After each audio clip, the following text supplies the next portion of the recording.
Alhamdulillahirabbil alamin wassalatu wassalamu ala asyrafil anbiya wal mursalin nabiyina wa sayyidina Muhammad wa ala alihi wa man tabi'ahum bi ihsanin ila yaumiddin.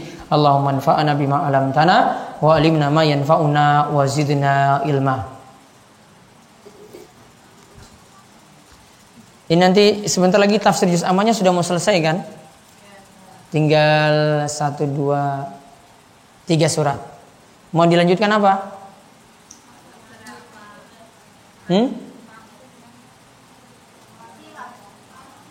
Sirah Nabi Muhammad apa sirah para nabi? Apa? Asmaul Husna. Bahasanya tinggi sekali nanti, Bu. Nanti ada sendiri. Sirah Nabi saja. Nanti ada buku baru lagi. Enggak, ini maksudnya nanti mau dipesan lagi bukunya. Bukunya ya cari yang tipis-tipis saja lah.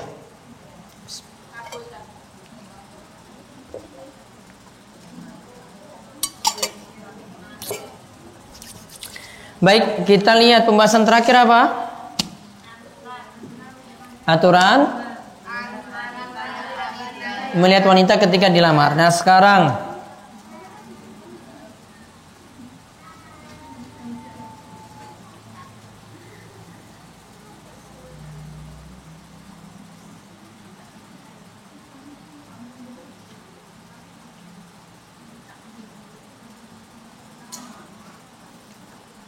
dibaca yang poin yang ketiga.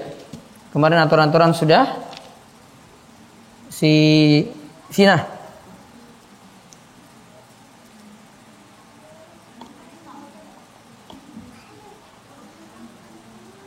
Sekarang hukum laki-lakinya melihat perempuannya melihat laki-laki yang akan melamarnya.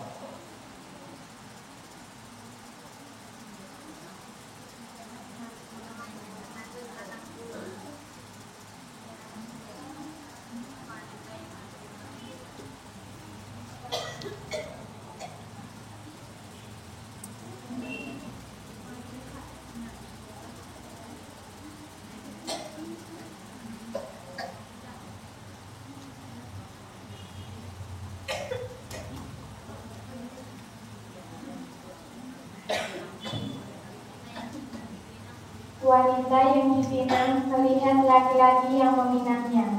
Wanita yang dipinang melihat laki-laki melihat laki-laki yang melamarnya. Kemarin laki-laki yang melihat perempuan. Sekarang bolehkah perempuan itu melihat laki-lakinya? Terus. Hukum wanita yang dipinang untuk melihat peminangnya sebagaimana hukum peminang melihat wanita yang dipinangnya. Terus. Wanita yang dipinang boleh melihat laki-laki yang meminangnya karena wanita pun dapat tertarik kepada laki-laki sebagaimana laki-laki dapat tertarik kepada wanita.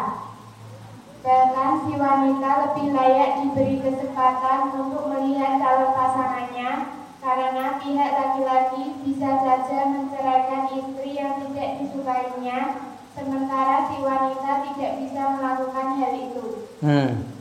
Baik. Sementara perempuan tidak bisa melakukan hal itu. Artinya laki-laki itu punya hak untuk, dari sisi laki-laki itu punya wewenang untuk bisa menceraikan istrinya. Kalau perempuan yang ada itu gugat namanya. Kalau laki-laki disebut talak. Jadi laki-laki kalau nyebut saya talak kamu, atau laki-laki itu menyebut saya ceraikan kamu, maka berarti sudah dianggap talak. Namun kalau perempuan dia nggak bisa bilang sama suaminya saya ceraikan kamu, nggak bisa. Beda nggak ibu-ibu ya? Ibu kalau bilang sama suami saya ceraikan kamu, nggak bisa. Yang ada diistilahkan kalau untuk perempuan itu namanya gugat. Perempuan itu disebut apa? Gugat cerai. Ini diistilahkan dengan khulu. Nah sekarang dicatat hukum wanita melihat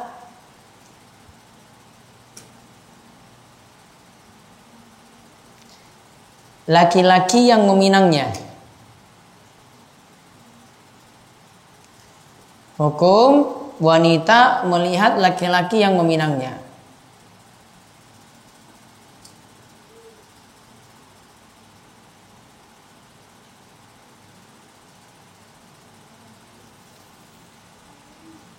Tulis di bawahnya, boleh bagi wanita yang dilamar, boleh bagi wanita yang dilamar melihat laki-laki yang melamarnya.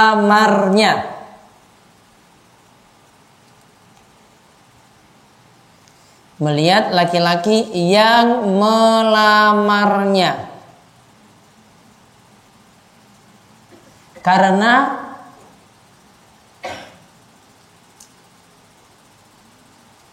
wanita juga butuh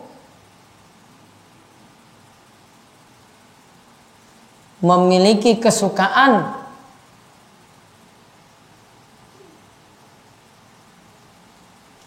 pada laki-laki tersebut. Memiliki kesukaan pada laki-laki tersebut.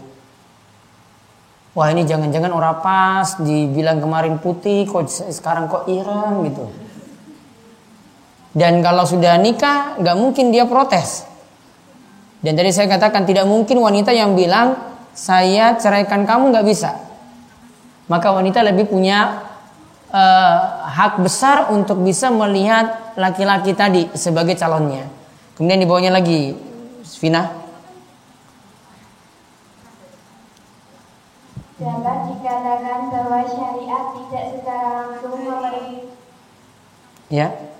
memerintahkan wanita untuk melihat laki-laki yang meminangnya, karena laki-laki biasa terlihat di tengah masyarakat. Nah, kenapa laki-laki itu? Kok tidak ada syariat khusus?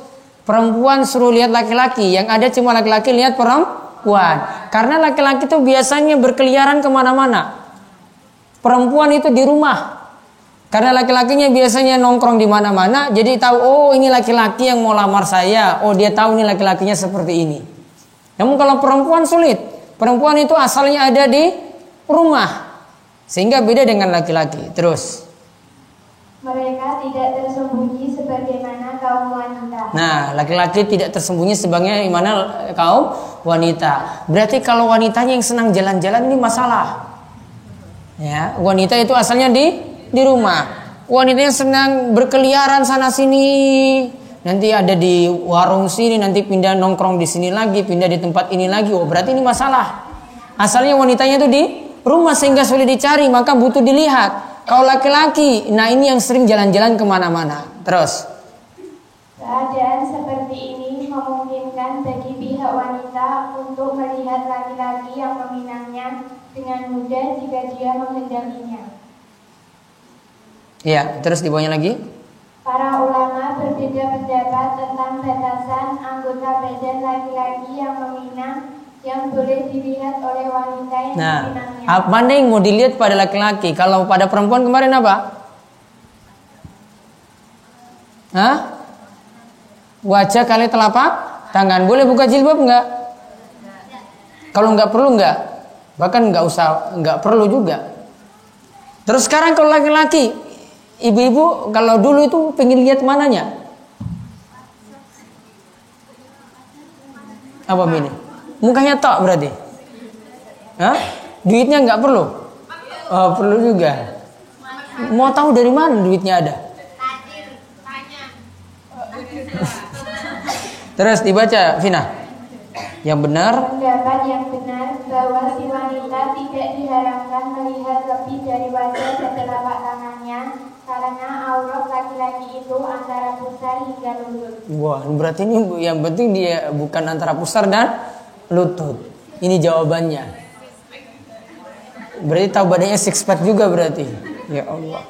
Terus dicatat lagi, yang boleh dipandang oleh wanita dari laki-laki. Di lanjutannya tadi di bawahnya, yang boleh dipandang wanita dari laki-laki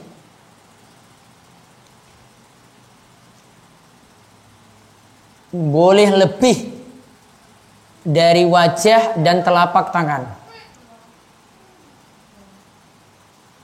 boleh lebih dari wajah dan telapak tangan.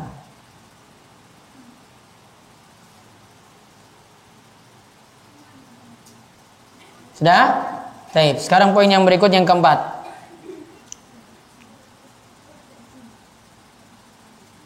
Yang keempat, bermusyawarah dalam urusan pinangan dan menyebutkan aib atau kekurangan laki-laki yang meminang. Nah, sekarang ini sudah dilamar, kemudian lagi berdiskusi. Karena prosesnya ini belum sampai nikah, belum sampai akad. Maka boleh di sini nantinya didiskusikan lagi laki-laki ini seperti apa, perempuan ini seperti apa. Boleh di sini menyebutkan aibnya. Ya, boleh menyebutkan aibnya. Oh, yang perempuan ini kayak gini. Oh, laki-laki ini seperti ini. Lihat di bawahnya. Diutamakan bagi laki-laki yang meminang dan wanita yang dipinang meminta nasihat atau pertimbangan kepada orang yang dapat dipercaya dalam urusan pinangan. Orang yang dimintai nasihat pun hendaknya bersikap jujur meskipun harus dengan menyebutkan kekurangan salah satu pihak. Nah, jadi kekurangan salah satu pihak boleh dia sebut. Terus. Dan ini tidak termasuk ghibah. Dan ini tidak termasuk ghibah yang diharamkan. Jadi ini bukan masuk ghibah karena dalam keadaan butuh. Si ini disebut aibnya, ini sebut aibnya. Terus. Yang diharapkan jika memang maksudnya adalah memberi nasihat dan peringatan, bukan untuk menyakiti pihak lain. Ya, terus. Ini sebagaimana sabda Nabi Shallallahu Alaihi Wasallam kepada Fatimah binti Qais. Nah, Nabi SAW pernah memberikan nasihat atau saran kepada Fatimah binti Qais yang baru saja diceraikan oleh suaminya. Ketika itu Nabi SAW berdiskusi dengan Fatimah seperti ini. Terus. Ketika dia meminta nasihat kepada Nabi Shallallahu Alaihi Wasallam, lalu beliau bersabda, Abu Jahal itu orang yang tidak pernah meletakkan tongkatnya dari pundaknya. Sedangkan Abu Jaham tidak pernah meletakkan tongkat dari pundaknya. Jadi dia bawa tongkat terus. Masuk rumah dia bawa tongkat, keluar rumah dia bawa tongkat. Istrinya takut. Karena sering mukul istrinya dengan tongkatnya tadi. Senang gak ibu-ibu dipukul sama suami terus? Nah, ini sifat Abu Jaham seperti itu. Jadi Abu Jaham ingin melamar Fatimah binti Qais tadi. Kemudian dinasihati oleh Nabi SAW, ingat Abu Jaham itu tongkatnya tidak pernah lepas dari pundaknya, alias sering mukul istri. Terus. Sedangkan Muawiyah itu orang yang miskin tak berharta. Sedangkan Muawiyah itu kere, gak punya harta apa-apa. Ya, maka Nabi tidak sarankan dua orang ini. Abu Jaham itu sering mukul istri. Yang kedua, Muawiyah ini padahal lebih ganteng ini, tampan, namun kere. Terus. Beliau juga bersabda, agama itu adalah nasihat. Nah, kemudian dalam kisah lanjutannya, orang yang ketiga yang disebutkan oleh Nabi SAW, sudahlah kamu nikah saja dengan Usamah bin Zaid. Nikahlah dengan Usamah bin Zaid. Kalau dibanding-bandingkan Muawiyah dengan Usamah jauh. Muawiyah itu putih resik, sedangkan Usamah itu ireng. Maka ketika itu Fatimah yang cantik, ya, kemudian dengar Usamah, maka dia balik bertanya pada Rasul, Usamah, masa saya seperti ini dengan Usamah?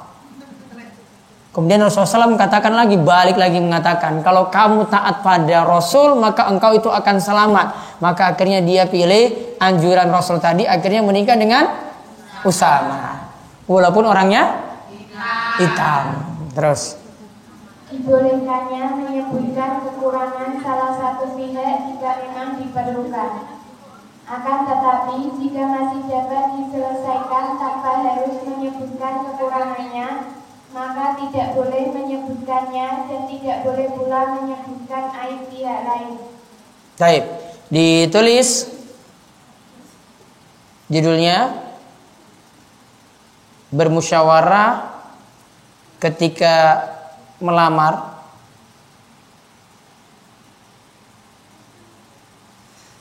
Bermusyawarah ketika melamar dan menyebut aib dan menyebut aib.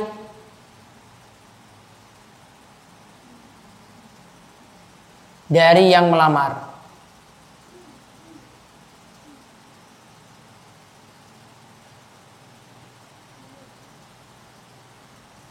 Boleh, di bawahnya tulis boleh laki-laki dan perempuan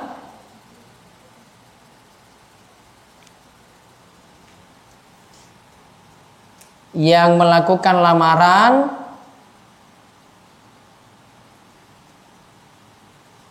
meminta penilaian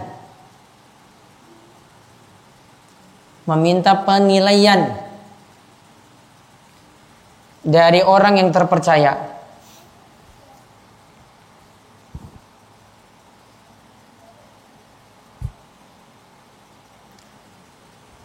Walau nanti disebut tentang kejelekannya. Walaupun nanti disebut tentang kejelekannya. Titik. Ini tidak termasuk ghibah yang diharamkan. Ini tidak termasuk ghibah yang diharamkan.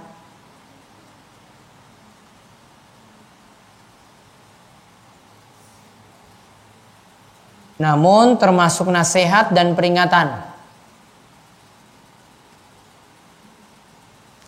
Namun termasuk nasihat dan peringatan.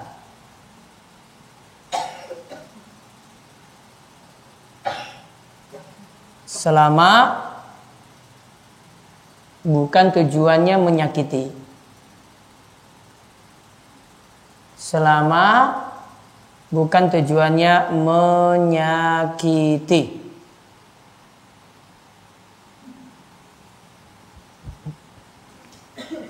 Titik. Di bawahnya lagi tulis. Berarti penilaian yang baik.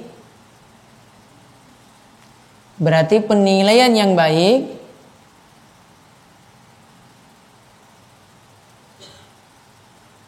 dari pihak ketiga yang terpercaya. Dari pihak ketiga yang terpercaya.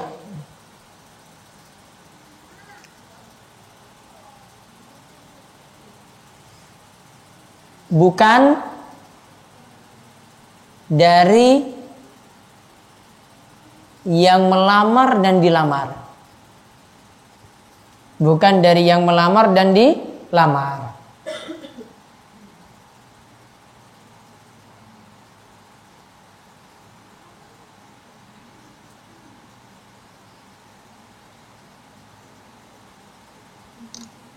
Coba lihat.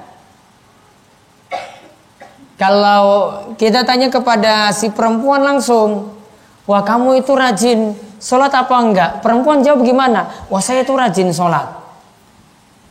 Kamu itu bisa baca Quran enggak? Oh iya saya juga baca Qurannya bagus. Laki-lakinya ditanya juga sama. Ditanya perempuan ini tanya ke laki-lakinya langsung jawabannya itu baik-baik semuanya. Gak mau kan sebutkan yang jelek-jeleknya kan? Namun kalau minta dari orang lain dan orang ini terpercaya teman dekatnya atau mungkin sedulurnya, nah ini baru bisa memberikan jawaban-jawaban yang enak. Tidak dibuat-buat. Makanya orang yang pacaran itu selalu menampakkan semua yang baik. Gak mungkin yang jelek-jelek ditampakkan. Namun kalau yang jelek-jelek ditampakkan pun dianggap baik juga. Coba kalau lihat laki-lakinya lagi ngorok ini belum nikah, ini lagi pacaran ya. Wah ngoroknya itu bagus sekali. Merdu sekali.